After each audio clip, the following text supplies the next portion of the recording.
Hello साथियों, कैसे हैं आप सभी। मैं विवेक एक बार फिर से आप सभी साथियों का आपके अपने परिवार एग्जामपुर में हार्दिक स्वागत करता हूं। हम हैं एग्जामपुर कलम से क्रांति।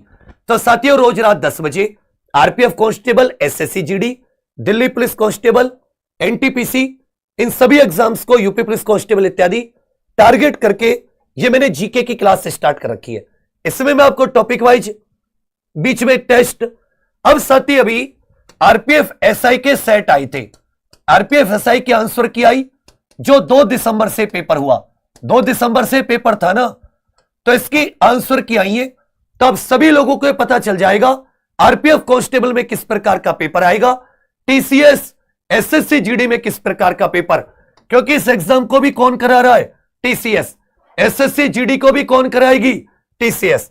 तो अब सभी साथी इस पर थोड़ा सा ध्यान दीजिएगा। इसको एक एक करके टोटल 15 सेट है। ये कितने सेट है, 15 सेट। 15 शिफ्ट में पेपर हुआ था, इसको मैं करा दूंगा। ये पूरे बच्चे 50 क्वेश्चन है, तो सावधानी से उत्तर देना, बहुत कुछ सीखोगे आप सब। भारतीय संविधान के किस अनुच्छेद के अनुसार सभी अल्पसंख्यक, चाहे अल्पसंख्यक धर्म के आधार पर हो, चाहे सती भाषा आधार पर, अल्पसंख्यक दोनों आधार पर हो सकते हैं, धार्मिक आधार पर भी, भाषाई आधार पर भी, अपनी पसंद के शैक्षणिक संस्थानों की स्थापना का अधिकार, अपनी पसंद की शैक्षणिक संस्थानों की स्थापना का अधिकार। तो ये यहां से शुरुआत कुछ कर लेते हैं। अनुच्छेद धर्म और विश्वास की स्वतंत्रता, धर्म और विश्वास की स्वतंत्रता। अनुच्छेद 26 जो साथी धार्मिक मामले होते हैं, धार्मिक मामलों की स्वतंत्रता, अपने धर्म के मामलों को संभालने की स्वतंत्रता। अनुच्छेद 27 धर्म किसी दूसरे धर्म से संबंधित, टैक्स देने से स्वतंत्रता, टैक्स देने से स्वतंत्रता। अनुच्छेद 28 इसमें आ जाता है साथी धार्मिक शिक्षा, धार्मिक शिक्षा से स्वतंत्रता। ठीक है भैया, यह तो हो जाते 25 से 28 धर्म से संबंधित। जबकि अनुच्छेद 29 जो हो जाता है वो है अल्पसंख्यकों का संरक्षण, अल्पसंख्यकों का संरक्षण। जबकि यहां पर संरक्षण की बात नहीं की गई, यहां पर संरक्षण की बात नहीं की गई, यहां पर किसकी बात की गई, अल्पसंख्यक चाहे धर्म के आधार पर, चाहे भाषा के आधार पर शैक्षणिक संस्थानों की स्थापना, जैसे जामिया मिलिया, जैसे अलीगढ़ मुस्लिम विश्वविद्यालय, यह सब अनुच्छेद 30, जैसे सेंट स्टीफेंस कॉलेज।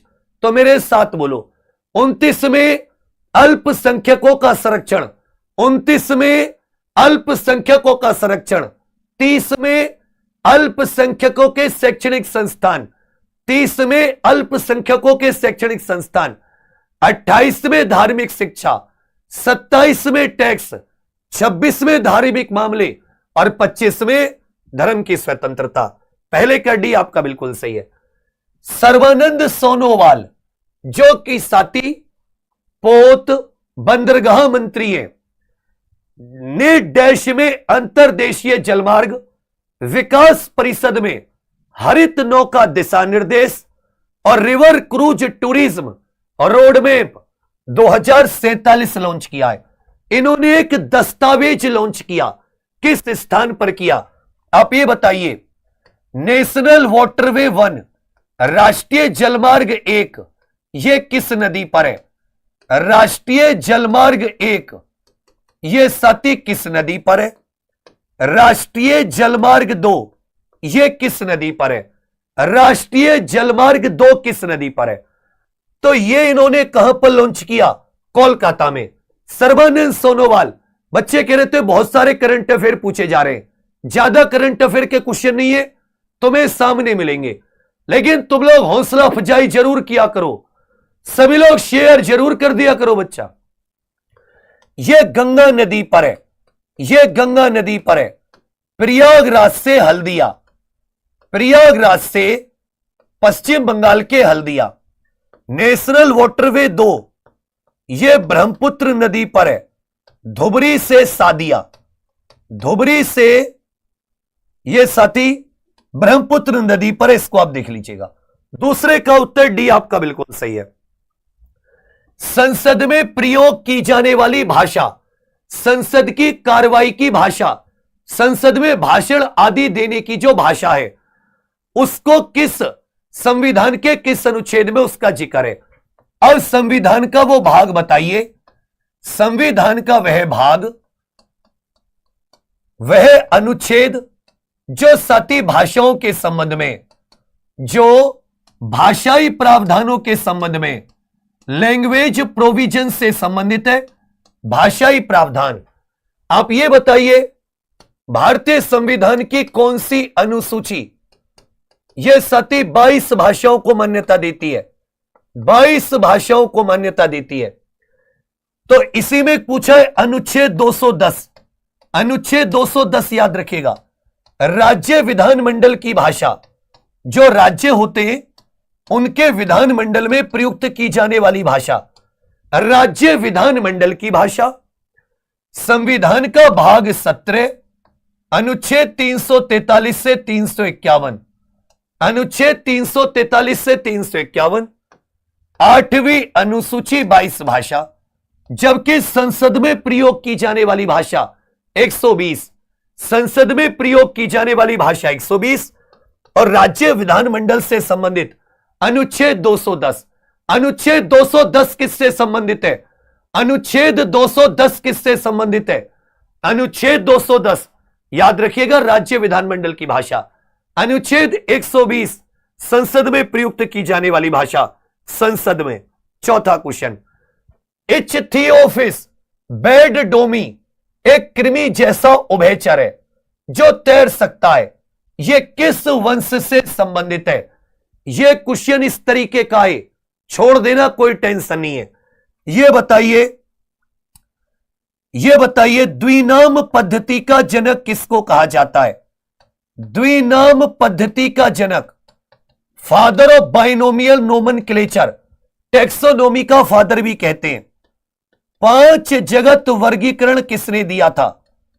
5 जगत वर्गीकरण किसने दिया था?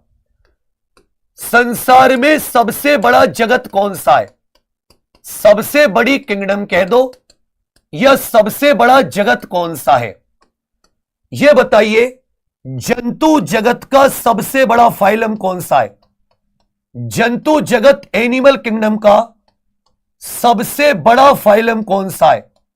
जब से सबसे बड़ा फाइलम, जंतु जगत का सबसे बड़ा फाइलम, इस तरह का क्वेश्चन आए, ये लेगलेस एम्फीबियन है, इसके पैर नहीं होते, तैरता, इसके पैर नहीं होते। सबसे बड़ी किंगडम है जंतु, एनिमल किंगडम। कौन सी किंगडम है? एनिमल। द्विनाम पद्धति का जनक कार्ल लीनियस को कहा जाता है। मेरे साथ बोलते चलो मन मन में, लाइब्रेरी में हो तो मन मन में बोलो, घर पे हो तो तेज तेज बोलो। 5 जगत, R.H. विट्टेकर, R.H. विट्टेकर, 5 जगत के नाम बताओ, 5 किंगडम्स के नाम। मोनेरा, प्रोटिस्टा पीएम, फंगस, याद रखिएगा प्लांट, और साथी animal. Monera, protista, fungus, plant और एनिमल। तो द्विनाम पद्धति का जनक कार्ल लीनियस, द्विनाम पद्धति का जनक कार्ल लीनियस, द्विनाम पद्धति का जनक कार्ल लीनियस। 5 जगत वर्गीकरण R.H. विट्टेकर, 5 जगत वर्गीकरण R.H. विट्टेकर। सबसे बड़ा जगत जंतु जगत, जंतु जगत का सबसे बड़ा आर्थ्रोपोडा, सबसे बड़ा आर्थ्रोपोडा। जंतु जगत का सबसे बड़ा फाइलम आर्थ्रोपोडा। चौथे का उत्तर ए आपका बिल्कुल सही है। एक प्रकार की वृद्धि, यह एक प्रकार का परिवर्तन है, यह एक प्रकार की मात्रा और गुणात्मक प्रक्रिया है जिसे मापा नहीं जा सकता। मात्रा में वृद्धि होती है, गुणों में भी वृद्धि होती है। मात्रा में भी वृद्धि होती है, गुणों में भी वृद्धि होती है। मात्रा में भी वृद्धि होती है, गुणों में भी वृद्धि होती है। ग्रोथ को माप सकते हैं, विकास को माप सकते हैं, प्रोग्रेस को माप सकते हैं, इवोल्यूशन को नहीं माप सकते। जो इवोल्यूशन की प्रक्रिया है इसे नहीं मापा जा सकता। फादर ऑफ इवोल्यूशन किसे कहते हैं? फादर ऑफ इवोल्यूशन, इवोल्यूशन का सिद्धांत किसने दिया था? इवोल्यूशन का सिद्धांत किसने दिया था? थ्योरी ऑफ इवोल्यूशन, याद रखिएगा, Charles Darwin. Theory of evolution किसने दिया है? Charles Darwin. Charles Darwin, Charles Darwin. Survival of the fittest, राजकोषीय उत्तरदायित्व एवं बजट प्रबंधन अधिनियम 2003 की विशेषता क्या थी? यह राजकोषीय घाटे में सकल घरेलू उत्पाद के कितने प्रतिशत की कमी कर रहा था? प्रत्येक वर्ष राजकोषीय घाटे में 0.3% की कमी करना एफआरबीएम अधिनियम का लक्ष्य था।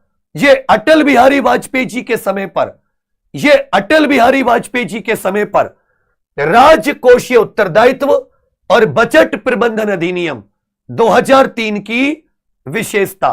प्रत्येक वर्ष राजकोषीय घाटे में 0.3% की कमी। भारत की वर्तमान केंद्रीय वित्त मंत्री बताओ, भारत की वर्तमान केंद्रीय वित्त मंत्री, भारत की वर्तमान केंद्रीय वित्त मंत्री कौन राज्यसभा का पदेन सभापति होता है? किस अनुच्छेद के तहत, किस देश से यह प्रक्रिया ली गई है? किस देश से यह व्यवस्था ली गई है? हमारे संविधान में व्यवस्था किस देश से ली गई है? किस देश से ली गई है? यह हमारे संविधान में व्यवस्था किस देश से ली गई है? उपराष्ट्रपति बनने के लिए, उपराष्ट्रपति बनने के लिए न्यूनतम आयु, उपराष्ट्रपति बनने के लिए न्यूनतम आयु, उपराष्ट्रपति बनने के लिए न्यूनतम आयु कितनी होती है? भारत के प्रथम वाइस प्रेसिडेंट बताइए। पहले उपराष्ट्रपति, वर्तमान उपराष्ट्रपति बताइए। वर्तमान उपराष्ट्रपति कौन सा राज्यसभा का पदेन सभापति होता है? राज्यसभा का पदेन सभापति भारत के वाइस प्रेसिडेंट होते हैं। राज्यसभा के पदेन सभापति भारत के वाइस प्रेसिडेंट होते हैं। अनुच्छेद 64 मिनिमम एज बताइए। देखिए, राष्ट्रपति के लिए तो 35 वर्ष, लेकिन minimum age to become vice president, आपसे साथी भारत के वाइस प्रेसिडेंट, तो चाहे वाइस प्रेसिडेंट हो, प्रेसिडेंट हो, गवर्नर हो, न्यूनतम आयु कितने वर्ष होती है? 35 वर्ष। राज्यसभा का सदस्य बनने के लिए 30 वर्ष है। यह व्यवस्था हमने कहां से ली? अमेरिका। अमेरिका में भी उपराष्ट्रपति वहां सीनेट का अध्यक्ष होता है। तो 7वें का उत्तर सी आपका बिल्कुल सही है। पहले उपराष्ट्रपति एस राधाकृष्णन जी, एस राधाकृष्णन जी, जो बाद में दूसरे राष्ट्रपति बने। वर्तमान जगदीप धनखड़, वर्तमान जगदीप धनखड़। उपराष्ट्रपति चुनाव में कौन वोट देता है? उपराष्ट्रपति चुनाव में कौन वोट देता है? तो याद रखिएगा, लोकसभा प्लस राज्यसभा के सभी सदस्य, लोकसभा प्लस राज्यसभा के सभी सदस्य उपराष्ट्रपति के लिए वोट करते हैं। लोकसभा प्लस राज्यसभा के सभी सदस्य उपराष्ट्रपति पद के वोट करते हैं। 7वें का उत्तर सी। न्यूटन के दूसरे नियम की सबसे उपयुक्त परिभाषा। न्यूटन का दूसरा नियम क्या कहता था? गति का दूसरा नियम क्या कहता था? पहला नियम तो जिसे जड़त्व का नियम कहते हैं,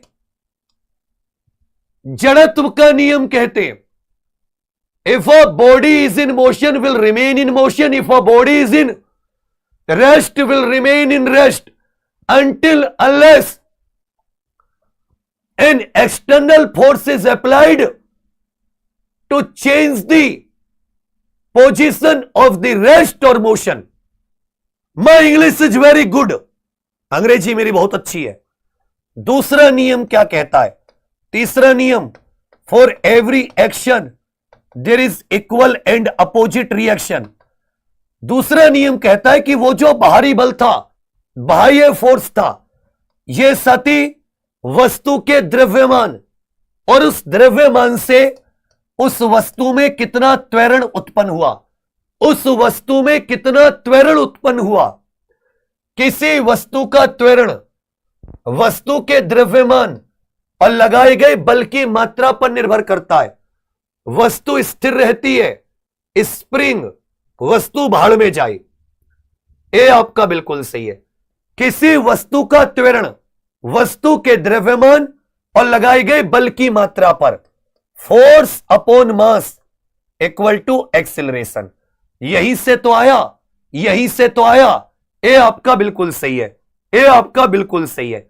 इल्तुतमिश के बारे में इनमें से कौन सा कथन सत्य है? इल्तुतमिश के बारे में एक कथन सत्य है, उसका विवाह कुतुबुद्दीन ऐबक की पुत्री के साथ, बिल्कुल सही है। इल्तुतमिश गुलाम का गुलाम, यह कुतुबुद्दीन ऐबक का गुलाम भी था और कुतुबुद्दीन ऐबक की छोरी के साथ इसका ब्याह हुआ। जब यह राजा बना, यह लाहौर का गवर्नर नहीं था। यह कहां का गवर्नर था? यह बदायूं का गवर्नर था। जो उत्तर प्रदेश में बदायूं है, यह वहां का गवर्नर था। दूसरा गलत हो गया।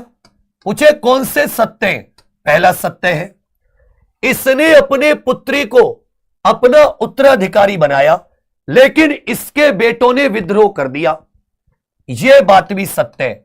सोचो, आरपीएफ एसआई में ऐसा क्वेश्चन जीडी में भी पूछा गया है और टीसीएस, एनटीपीसी, आरपीएफ कांस्टेबल सब में पूछेगी। तो दूसरा गलत है। दूसरा क्या है? गलत। केवल पहला और तीसरा सही है। केवल पहला और तीसरा सही है। केवल पहला और तीसरा सही है। रजिया इसकी बेटी थी। इसने तांबे का कौन सा सिक्का चलाया? इसने चांदी का कौन सा सिक्का चलाया? इसने साथी हौज खास, शम्स ए हौज कह सकते हैं, हौज खास का निर्माण करवाया था। तांबे का इसने चलवाया साथी जीतल, और चांदी का टंका। चांदी का टंका। 9वीं का उत्तर डी बिल्कुल सही है। चींटी के डंक में कौन सा अम्ल पाया जाता है?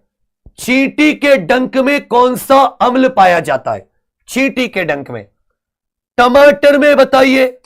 टमाटर बड़े मजेदार। टमाटर में अम्ल बताओ जो टमाटर मजेदार लगते हैं।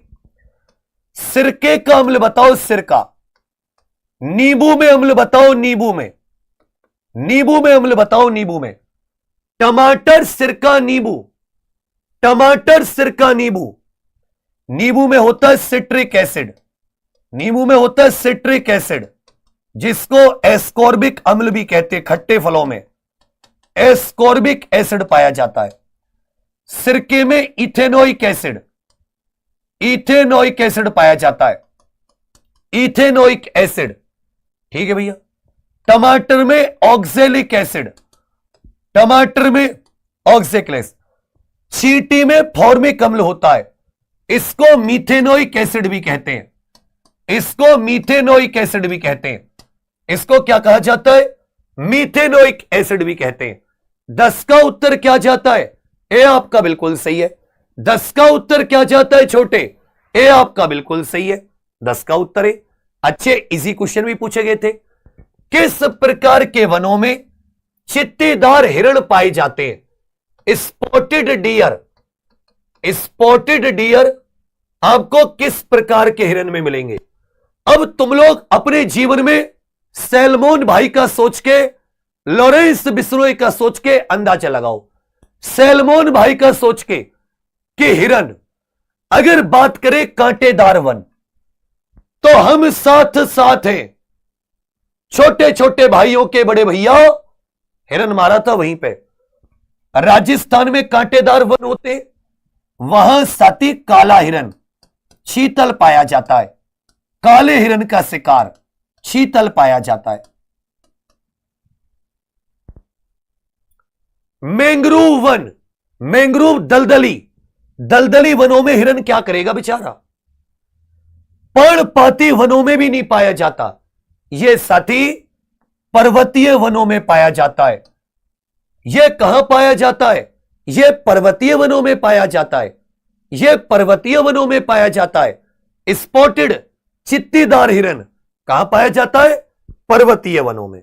चलो, माइक्रो क्रेडिट के लिए प्रधानमंत्री street vendor Atmanirbhar Nidhi, PM street vendor Atmanirbhar Nidhi पूछा है साथी। इसको जून 2023 में कितने वर्ष पूरे हो जाएंगे? यह बताइए किस मंत्रालय की योजनाएं, किस मंत्रालय की योजनाएं, कितने रुपए दिए जाते थे इसमें, कितने रुपए लोन के तौर पर, कितने रुपए लोन के तौर पर। और अगर आपको इसके लॉन्च का पता होगा, यह कब लॉन्च की गई, तब आप इसको यह भी बता दोगे कि जून में कितने साल हो गए। तो याद रखिएगा 1 जून 2020 को पीएम स्वनिधि स्कीम कब लॉन्च की गई? पीएम स्वनिधि स्कीम कब लॉन्च की गई? आप कहोगे सर 1 जून 2020 को।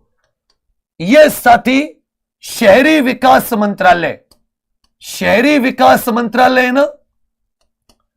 शहरी विकास मंत्री बताइए, अभी भारत के शहरी विकास मंत्री कौन है? जिसको आवास एवं शहरी विकास मंत्री कहा जाता, महुआ। 10,000 रुपए का लोन दिया गया ठेली खोमचे वालों को, जिनके ठेली खोमचे लॉकडाउन में बंद हो गए थे। 1 जून 2020 को लॉन्च की गई, तो जून 2023 में कितने वर्ष पूरे हो गए? 3 वर्ष।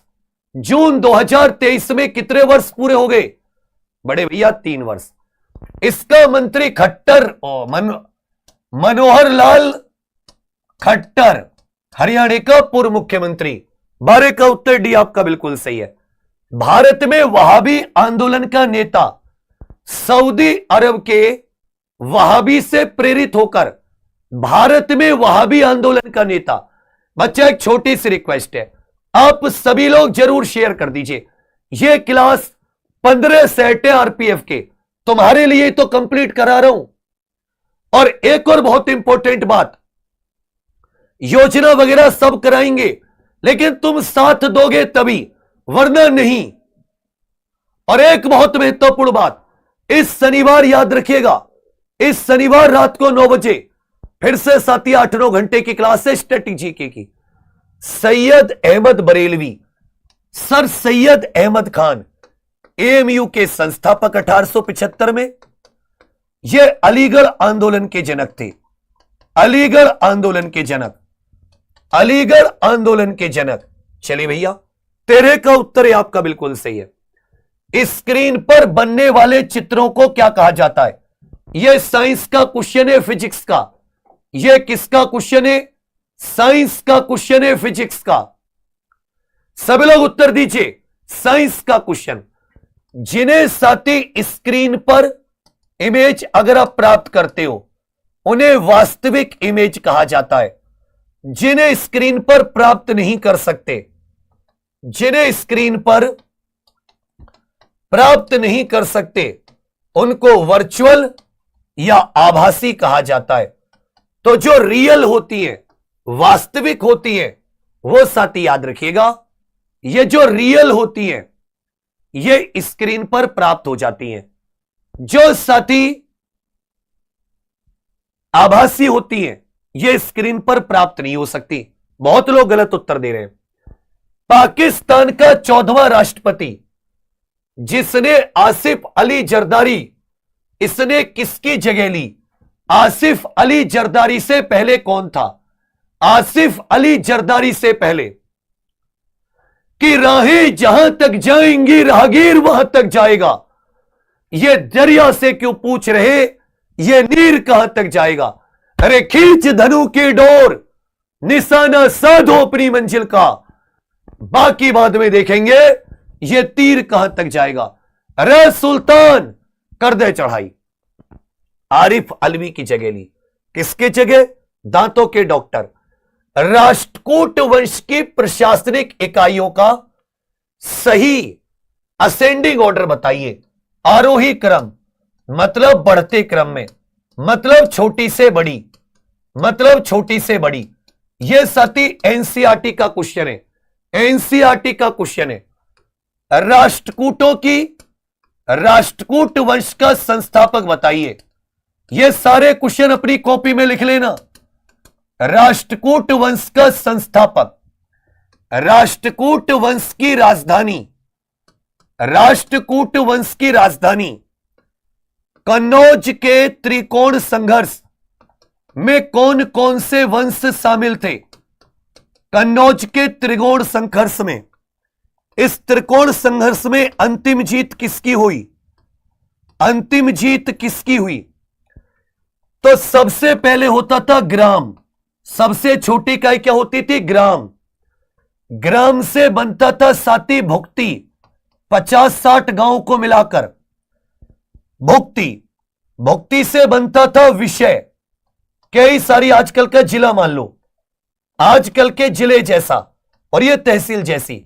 और विषय के बाद में आता था राष्ट्र, सबसे बड़ी इकाई होती थी राष्ट्र। इनमें सबसे छोटी गांव, राष्ट्र से छोटी विषय और विषय से छोटी भुक्ति। तो इसमें बी वाला भुक्ति, विषय और फिर राष्ट्र, या भुक्ति के बाद में राष्ट्र आ गया, या विषय से शुरुआत हुई या गण से शुरुआत हुई। तो भुक्ति, विषय और राष्ट्र। दंती दुर्ग, इस वंश के संस्थापक कौन थे? आप कहोगे सर राजा दंती दुर्ग। इसकी राजधानी थी मान्यखेत, यह कर्नाटक में, वर्तमान में इसे मालखेड़ कहते हैं। यह जगह कहां पर है? कर्नाटक में, इसे मालखेड़ कहते हैं। ठीक है बच्चा। ये पाल, राष्ट्रकूट और साथी गुर्जर प्रतिहार वंश के बीच में ये 3 वंश थे जिनके बीच में संघर्ष चला। अंतिम जीत गुर्जर प्रतिहार वंश की हुई। गुर्जर प्रतिहार वंश के राजा नागभट्ट II, इन्होंने कन्नौज पर अधिकार किया।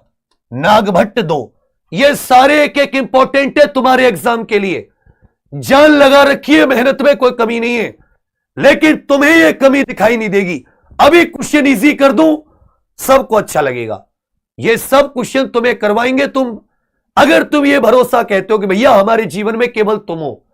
एग्जाम पूरे, हम पूरा तुम पे भरोसा करते हैं, दूसरे पर मत जाओ, तब करवाऊंगा। ये सब करवा दूंगा, सबके नोट्स बनवा दिए मैंने। तुम्हें खुशखबरी दूं, एनसीईआरटी 6ठी 7वीं 8वीं 9वीं नोट्स तैयार है। 2-2 घंटे में एनसीईआरटी खत्म।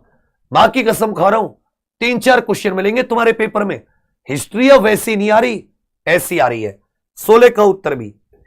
एक नव पाषाण स्थल भिर्राना कहां पर है? भिर्राना नाम का एक नव पाषाण स्थल, यह बताइए साथी। नियोलिथिक, हड़प्पा सभ्यता का भारत में सबसे बड़ा स्थल। हड़प्पा सभ्यता का भारत में सबसे बड़ा स्थल। हड़प्पा सभ्यता का भारत में सबसे बड़ा स्थल बताइए। हड़प्पा सभ्यता का भारत में सबसे बड़ा। मुझे पता है मैं क्लास लगा दूंगा, तुम्हें मतलब नहीं है, देखोगे ही नहीं। राखीगढ़ी हरियाणा, राखीगढ़ी हरियाणा। ठीक है भैया, यह सबसे बड़ा भारत में। यह भिर्राना भी कहां पर है? हरियाणा में। यह भिर्राना भी कहां पर? हरियाणा। कालीबंगन कहां पर है? कालीबंगन कहां पर है? राजस्थान। गुजरात में याद रखिएगा गुजरात में याद रखिएगा लोथल, धौलावीरा। लोथल, धौलावीरा, लोथल, धौलावीरा। 17 का उत्तर डी आपका बिल्कुल सही है। भारत की जनगणना 2011 के अनुसार किस राज्य समूह की जनसंख्या 30 करोड़ से अधिक दर्ज हुई थी? किस राज्य समूह की जनगणना 30 करोड़ से अधिक दर्ज हुई थी? किस राज्य समूह की जनगणना 30 करोड़ से? सबके नोट्स बनवा रखे इसी वजह से। देखो क्वेश्चन पूछने का तरीका, एक राज्य की जनसंख्या नहीं पूछा, राज्य समूह, या हर ऑप्शन में 2-2 राज्य हैं। करके एक इन ग्रुप में से ऐसा ग्रुप है जिसकी जनसंख्या को प्लस करते हो तो 30 करोड़ प्लस बनती है। इन दोनों को प्लस करके तो 20 करोड़ किसकी थी? लगभग 20 करोड़ यूपी, लगभग 10 करोड़ प्लस किसकी थी? आप कहोगे सर महाराष्ट्र। यूपी और महाराष्ट्र की जोड़ लो, यह 30 करोड़ प्लस हो गई। तो क्वेश्चन घुमा के दिया, ए आपका बिल्कुल सही है। क्वेश्चन घुमा के दिया, ए आपका बिल्कुल सही है। इनमें से कौन सा साल्मोनेला इन्फेक्शन का एक लक्षण नहीं है?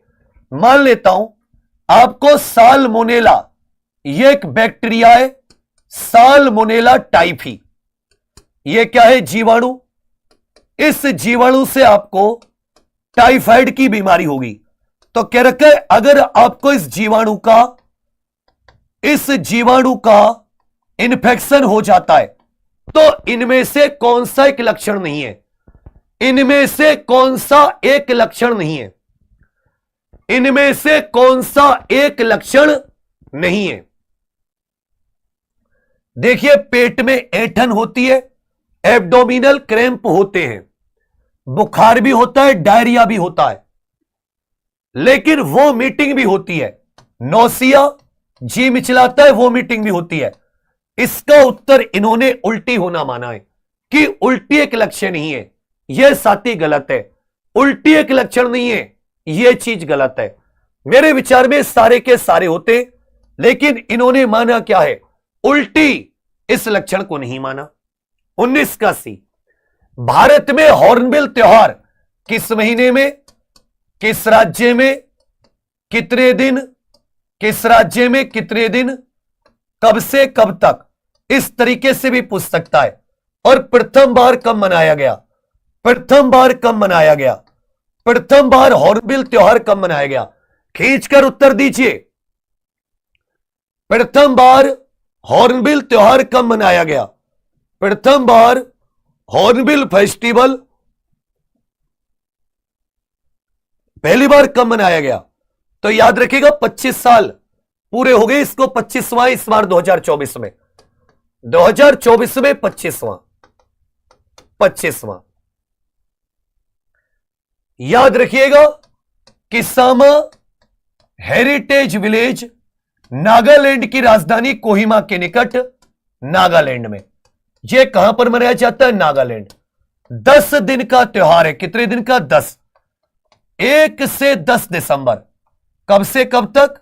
दिसंबर के महीने में 1 से 10 दिसंबर। पहली बार साल 2000 में, पहली बार साल 2000 में, 2024 में 25वां।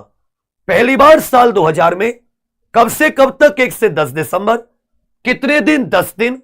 राज्य नागालैंड। दिसंबर आपका बिल्कुल सही उत्तर है। अब कुछ भी पूछ ले, इससे बाहर नहीं पूछेगा। 21 2022 में, दिसंबर 2023 करो, 22 में। सती 2023 में इनमें से किसे chief of army training command Shimla, army की कितनी, आर्मी की ट्रेनिंग कमांड, आर्मी कमांड आपसे पूछे कि भाई आर्मी कमांड्स कितनी है, तब क्या उत्तर दोगे कि सर आर्मी की 7 कमांड है, 6 ऑपरेशनल और 1 ट्रेनिंग। कितनी कमांड है? 6 ऑपरेशनल और याद रखिएगा बच्चा 3 कमांड क्या है? एक कमांड क्या है? ट्रेनिंग। एक कमांड क्या है? ट्रेनिंग, जो कि शिमला में। 7 में हेडक्वार्टर नई दिल्ली, मध्य कमांड लखनऊ, पूर्वी कोलकाता, उत्तरी उधमपुर, दक्षिणी पुणे, दक्षिण पश्चिम जयपुर और पश्चिमी चंदी मंदिर। आर्मी ट्रेनिंग कमांड कहां पर है? याद रखिएगा। अब यह क्वेश्चन 2023 का पूछ लिया, लेकिन हाल ही में बदल गए। वर्तमान में जो है साथी general officer commanding in chief 1 जुलाई 2024 से, 1 जुलाई 2024 से याद रखिएगा, इनका नाम है साथी देवेंद्र शर्मा। 1 जुलाई 2024 से कौन थे? 1 जुलाई 2024 से देवेंद्र शर्मा। 1 जुलाई 2024 से, तो इसमें साथी अभी वाला लिखना, 1 जुलाई 2024 से देवेंद्र शर्मा है। देवेंद्र शर्मा। यह दूसरा या तीसरा क्वेश्चन ही आया अभी करंट अफेयर का, इतने करंट अफेयर नहीं है। भारतीय संविधान की प्रस्तावना में सामाजिक, आर्थिक और राजनीतिक न्याय का विचार, सामाजिक, आर्थिक और राजनीतिक न्याय का विचार, यह कहां से लिया गया है? सामाजिक, आर्थिक और राजनीतिक न्याय का विचार खींचकर उत्तर दीजिएगा। सामाजिक, आर्थिक, उसका उत्तर जनरल एस मेहता उस समय, अब वर्तमान में देवेंद्र शर्मा। न्याय, आर्थिक, राजनीतिक, इसका विचार। जबकि यदि स्वतंत्रता, समानता, बंधुता की बात हो, स्वतंत्रता, समानता, बंधुता, ये तीनों फ्रांस की क्रांति से, ये फ्रांस की क्रांति से। जबकि आर्थिक, सामाजिक और राजनीतिक न्याय की कल्पना, social justice, social, economic, political, सेप की परिकल्पना, यह रूस के संविधान से। फरवरी 2024 में कैबिनेट ने अंतरिक्ष क्षेत्र पर प्रत्यक्ष विदेशी नीति में संशोधन को मंजूरी दी। इसके अनुसार निम्नलिखित में से किस उप क्षेत्र में ऑटोमेटिक, स्वचालित मार्ग के माध्यम से 100% एफडीआई की अनुमति दी गई? 100% एफडीआई, 100%। जो सैटेलाइट होते हैं ना, उपग्रह, इनके छोटे छोटे कंपोनेंट बनाने के लिए, उप प्रणालियों का निर्माण के लिए, उप प्रणालियों के निर्माण के लिए, यह बताइए भारत में अंतरिक्ष विभाग के मुखिया कौन है? भारत में अंतरिक्ष और परमाणु विभाग के मुखिया कौन है? भारतीय संविधान का कौन सा अनुच्छेद नियंत्रक एवं महालेखा परीक्षक से संबंधित है? नियंत्रक एवं महालेखा परीक्षक से संबंधित है। नियंत्रक एवं महालेखा परीक्षक। वर्तमान कैग बताइए, वर्तमान कैग कौन है? इनका कार्यकाल, रिटायरमेंट आयु बताइए। नियुक्ति कौन करता है बताइए भैया, नियुक्ति कौन करता है? प्रथम बताइए, प्रथम कैग कौन थे? अब समझिए, यह साथी संविधान का भाग 5 है।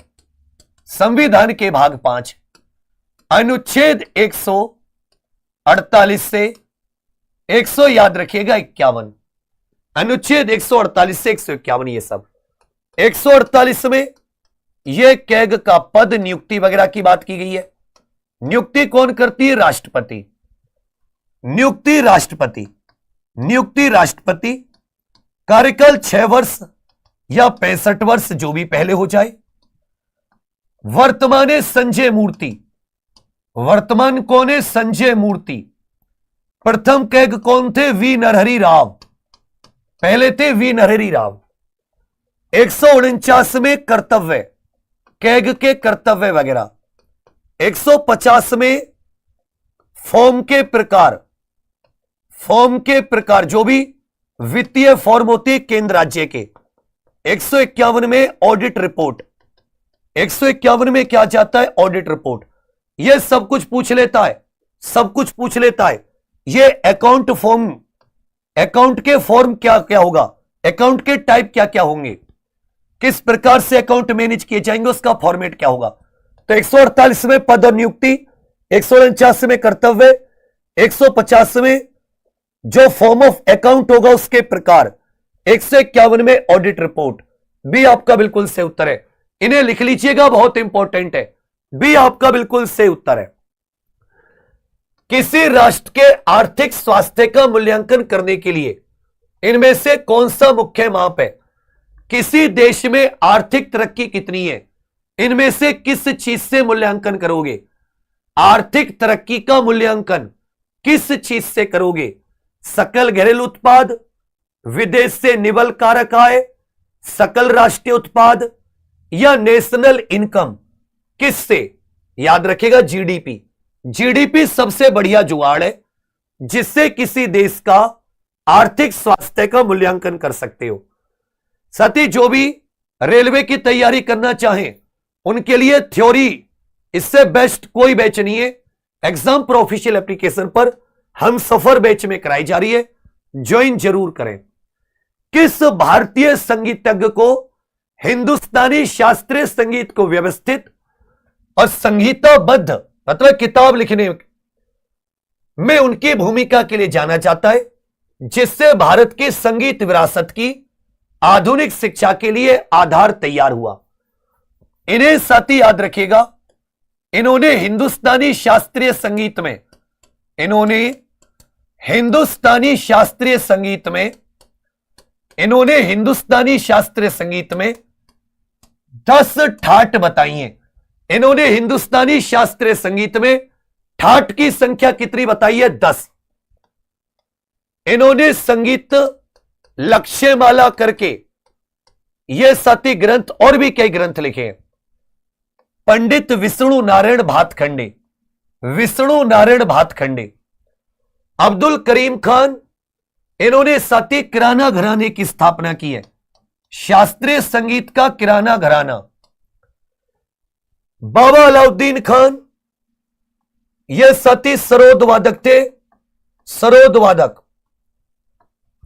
पंडित विष्णु दिगंबर पलुस्कर, इन्होंने सन 1901 में लाहौर में गंधर्व महाविद्यालय की स्थापना की थी।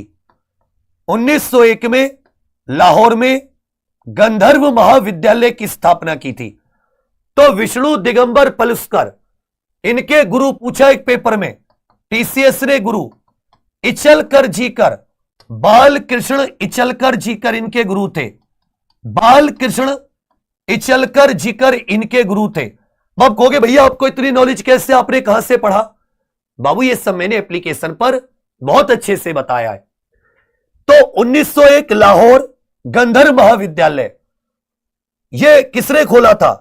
यह पलुस्कर साहब ने, पलुस्कर साहब ने। कहां पर? लाहौर में गंधर्व महाविद्यालय। जबकि भातखंडे जी ने हिंदुस्तानी शास्त्रीय संगीत को व्यवस्थित किया। समझे मेरी बात? पूछेगा विष्णु दिगंबर पलुस्कर के गुरु बाल कृष्ण इचलकर जीकर, 26 का उत्तर ए। भारतीय मौसम विज्ञान विभाग के अनुसार अक्टूबर से दिसंबर तक कौन सी ऋतु रहती है? अक्टूबर से दिसंबर तक मौसम विभाग के अनुसार, मौसम विभाग के अनुसार हो गई है पीर पर्वती पिघलनी चाहिए, इस हिमालय से फिर कोई गंगा निकलनी चाहिए। सिर्फ हंगामा फैलाना मेरा मकसद नहीं, मेरी कोशिश से यह सूरत बदलनी चाहिए। मेरे सीने में सही, तेरे सीने में सही, लगी आग कहीं भी, यह आग लगनी चाहिए। सर इसे पोस्ट मानसून सीजन कहते हैं। जून से सितंबर, जून से सितंबर मानसून सीजन। यह साथी याद रखेगा। अप्रैल से मई यह प्री मानसून, प्री मानसून। जबकि दिसंबर जनवरी यह सर्दी का मौसम। 27 का उत्तर सी आपका बिल्कुल सही है, 27 का उत्तर सी।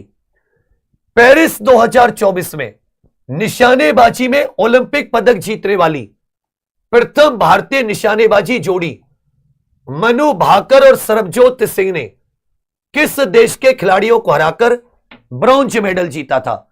किस देश के खिलाड़ियों को हराकर ब्रॉन्ज मेडल जीता था? याद रखिएगा, दक्षिण कोरिया, दक्षिण कोरिया।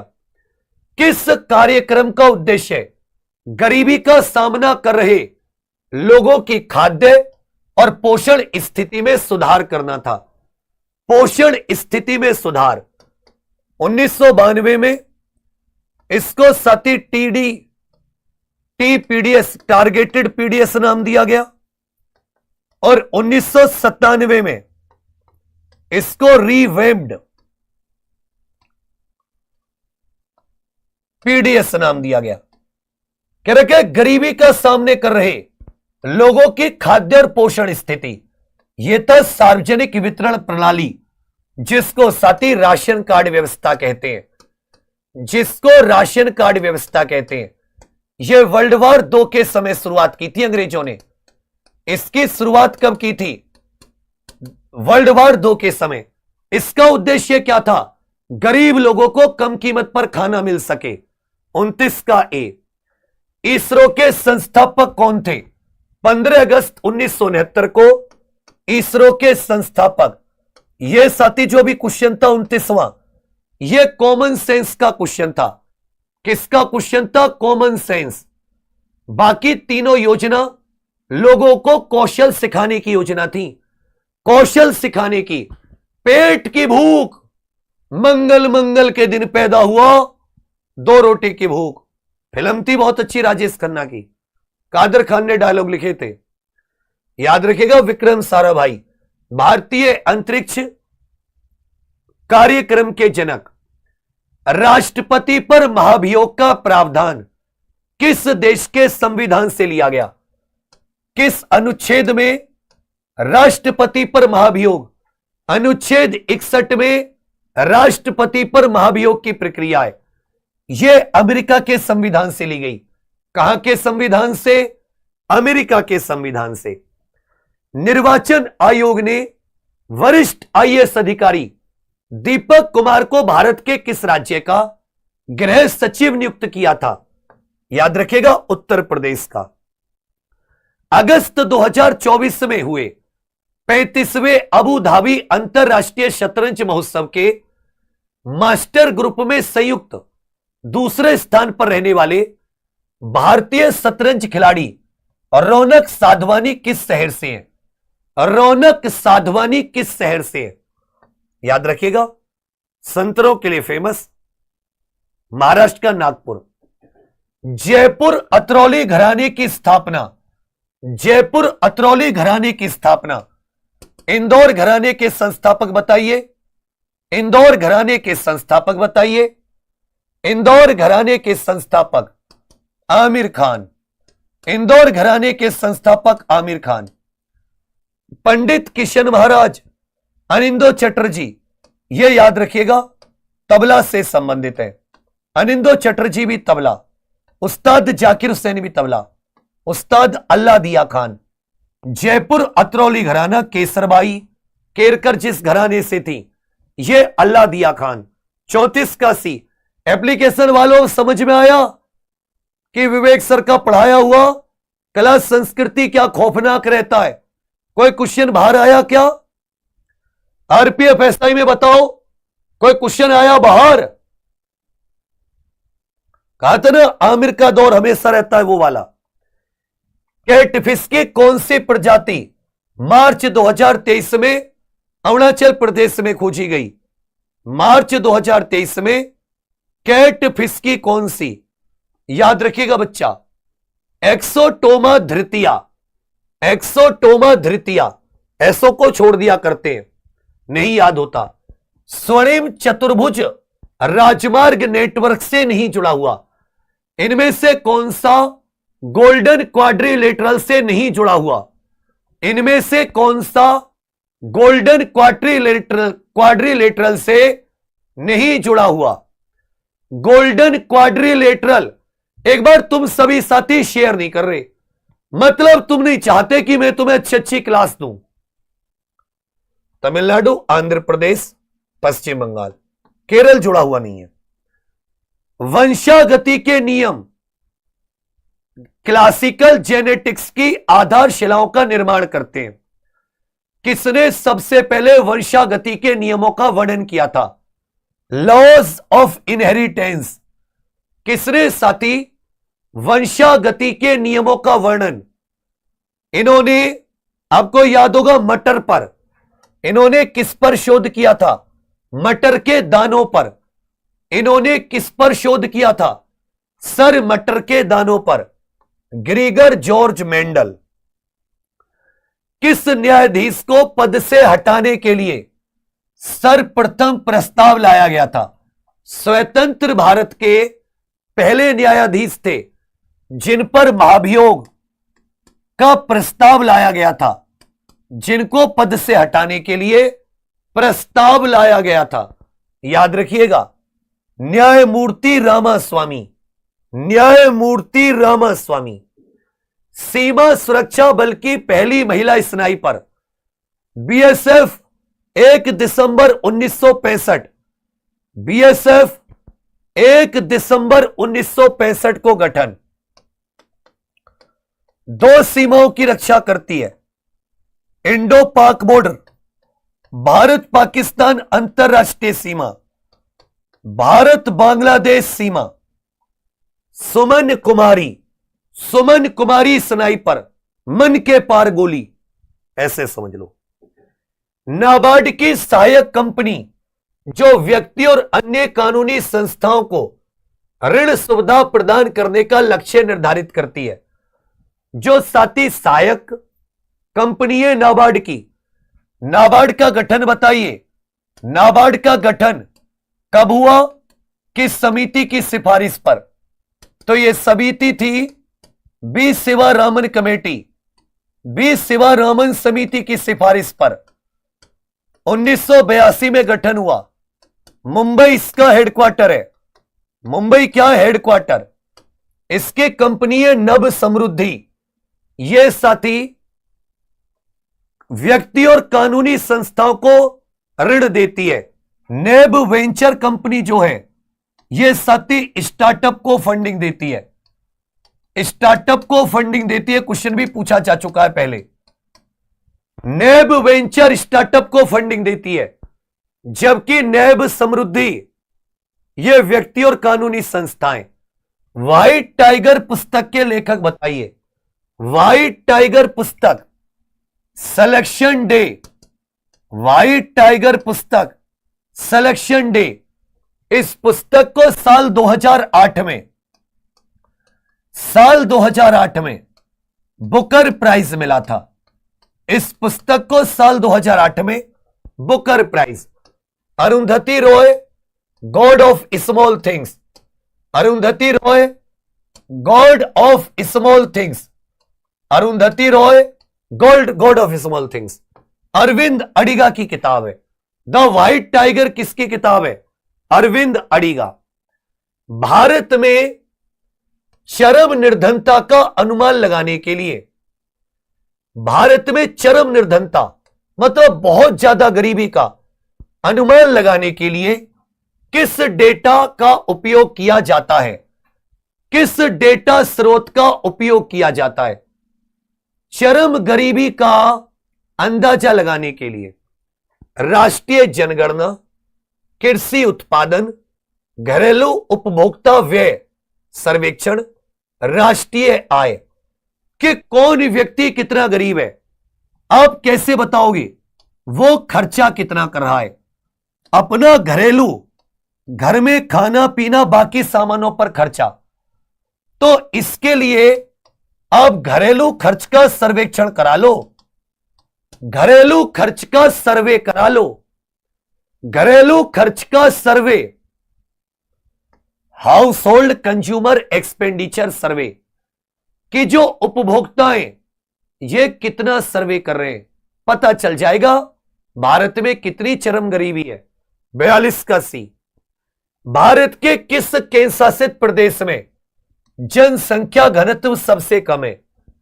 राज्य बताइए, सर्वाधिक जनसंख्या घनत्व वाला राज्य, घनत्व, ऐसा राज्य जिसका सर्वाधिक घनत्व है, ऐसा यूटी जिसका सर्वाधिक घनत्व है।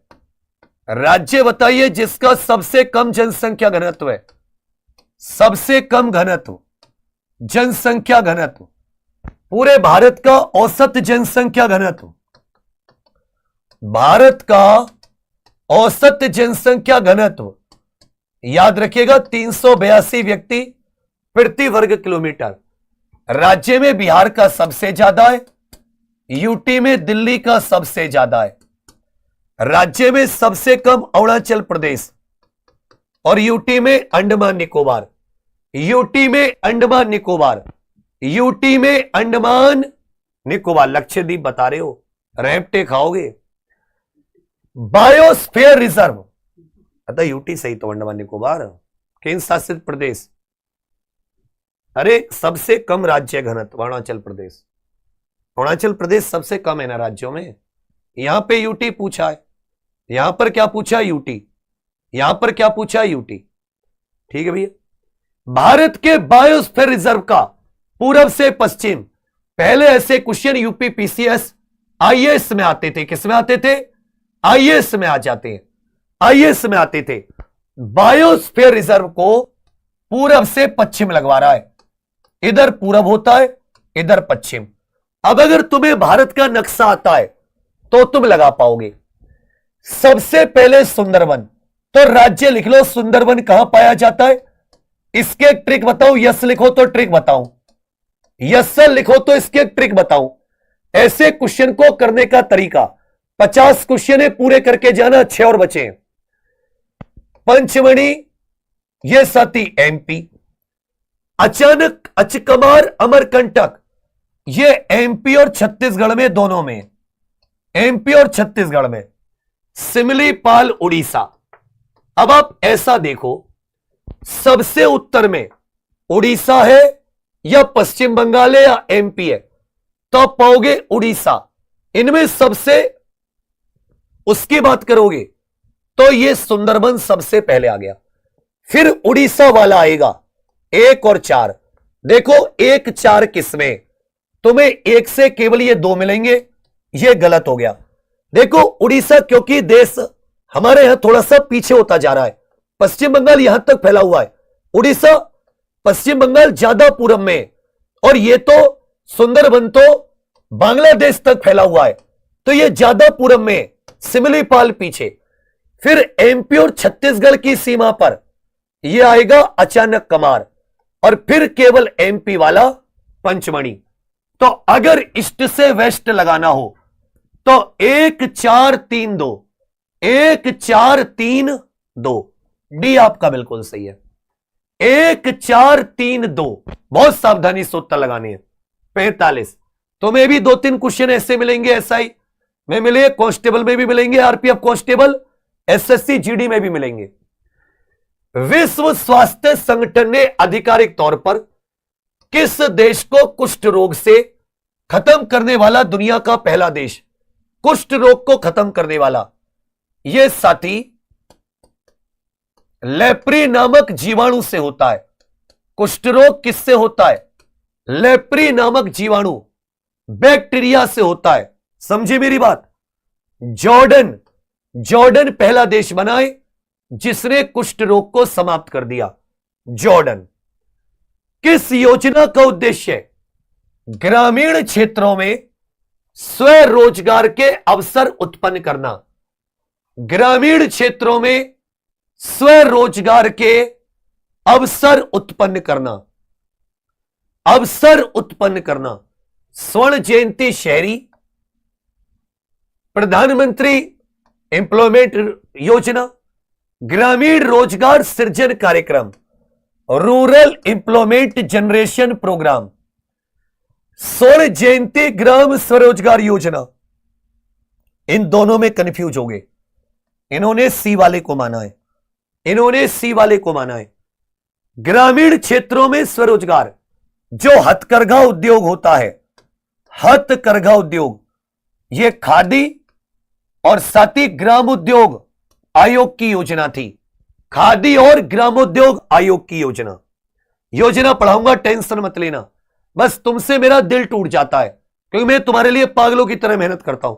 तुम फालतू जगह पढ़ते रहते हो जिनका 50% भी नहीं पढ़ता, फंसता। कभी अपने नोट्स से मिलाना पढ़ के कि तुम्हारा कितना फंसा है। इस पे तो कोई भी मुंह चला ले आके, और पैसे दे दो, जिसको चाहे उसको रिजल्ट पे खड़ा कर दो। मैं कह रहा हूं ना, मैं पोल खोलने पे आ जाऊं, मैं खोलता नहीं हूं। आईफोन मुझसे भी मांग रहे थे रैंकर, मैंने कहा भैया मैं आईफोन तो छोड़, मैं तुझे आई नहीं दूंगा, फोन तो क्या दूंगा। रिकॉर्डिंग है, पर मैं उस बच्चे की बुराई नहीं करना चाहता, कोई बात नहीं, उसका मन था, आईफोन चाहिए था उसे। मैं तू आईफोन मत मांगिए, दूसरे से सीधा रोडवेज बस मांग। तू जीडी में चला जाइए ड्यूटी पे और रोडवेज बस लगा दीजिए किराए पे, एक्स्ट्रा इनकम आती रहेगी। क्या आईफोन करेगा, ट्रेनिंग में क्या आईफोन चलाएगा? बोला रोडवेज बस मांग, किराए पे लगा दीजिए, कैब मांग, ओला उबर में लगा देना। अप्रैल 2023 में केंद्र सरकार द्वारा अधिसूचित पशु जन्म नियंत्रण नियम 2023 के बारे में निम्नलिखित में से कौन सा कथन सत्य है? राज्य सरकारें पशु जन्म नियंत्रण कार्यक्रम को लागू करने के लिए किसी सरकारी पशु चिकित्सा अस्पताल का चयन कर सकती है। केवल राज्य सरकार को ही पशु जन्म नियंत्रण करने की अनुमति है। स्थानीय निकाय को केवल भारतीय पशु कल्याण बोर्ड द्वारा मान्यता प्राप्त संगठनों के माध्यम से पशु जन्म नियंत्रण कार्यक्रम आयोजित करने की अनुमति है। राज्य सरकारों को मनुष्य और आवारा कुत्तों के संघर्ष से निपटने के लिए दिशा निर्देश तैयार करने की अनुमति है।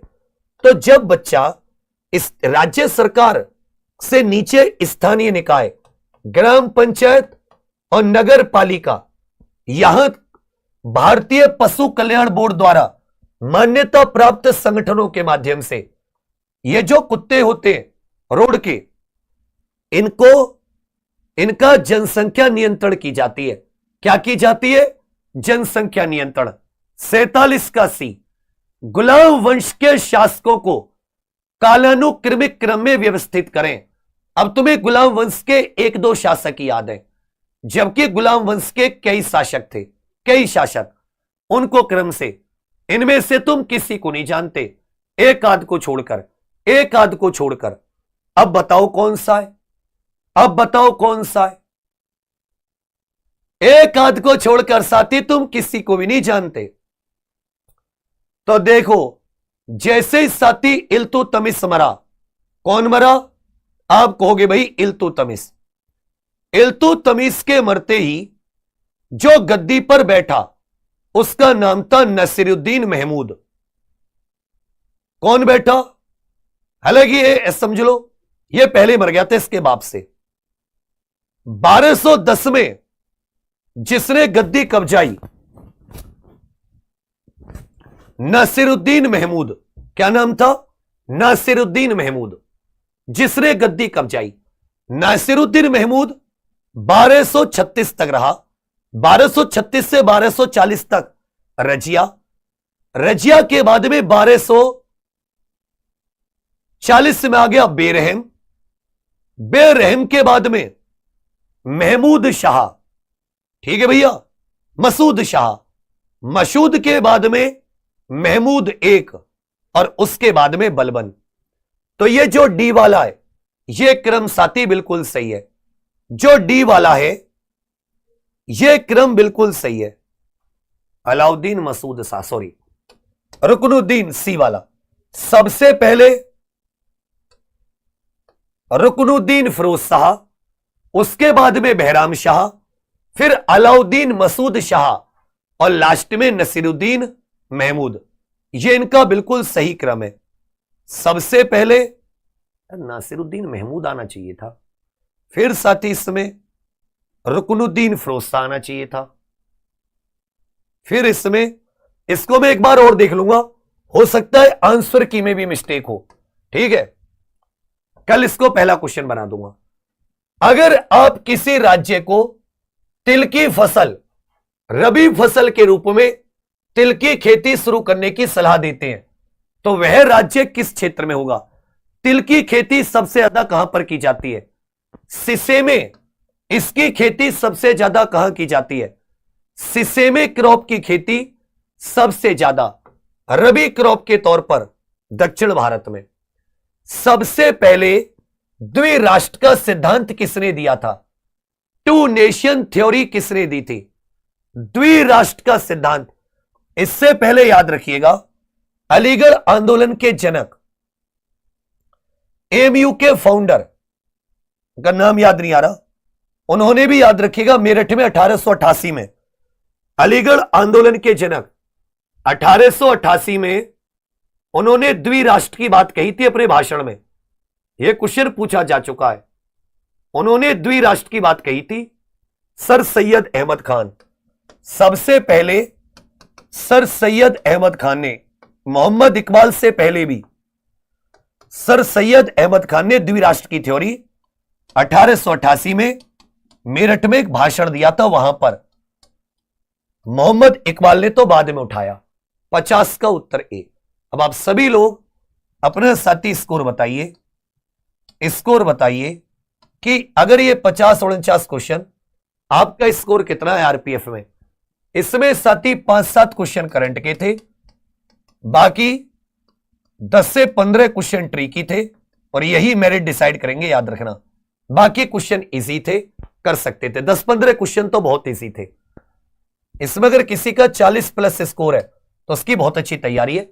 वरना एक बार आप एप्लीकेशन पर, एग्जाम पर, ऑफिशियल एप्लीकेशन पर आप सभी लोग थ्योरी कंप्लीट कीजिए किसी बैच से, चाहे रेलवे से, या भी जैसे उम्मीद बैच दिल्ली पुलिस कांस्टेबल के लिए आ रहा है, या एसएससी जीडी वाले, तुम लोगों को पता ही है बच्चा, ना योजना, ना कला संस्कृति, ना खेल, ना संगठन, कोई क्वेश्चन बाहर नहीं जाएगा, पहली बात। दूसरी बात, फीस कोई ज्यादा महंगी नहीं है।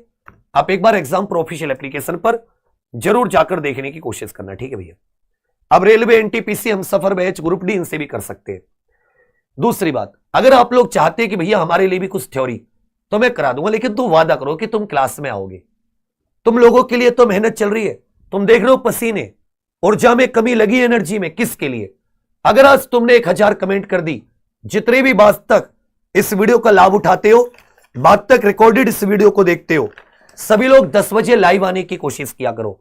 और तुम लोगों के लिए एक छोटी सी बात और है साथी, अभी 10 बजे से हमारी प्रीति मैम, सोचो छोटा बेबी है, फिर भी साथी तुम्हारे लिए बड़ी बहन का सा फर्ज निभा रही है, कितनी मेहनत कर रही है। तो क्या तुम्हारा फर्ज नहीं बनता कि आप प्रीति मैम की क्लास में आज जाकर मैम को जय हिंद बोल दे? बताइए, यहां पर प्रीति मैम की क्लास चल रही है, क्या आपका फर्ज नहीं बनता? लिंक लगा दो फटाफट। ये प्रीति मैम की क्लास चली है तुम्हारे लिए।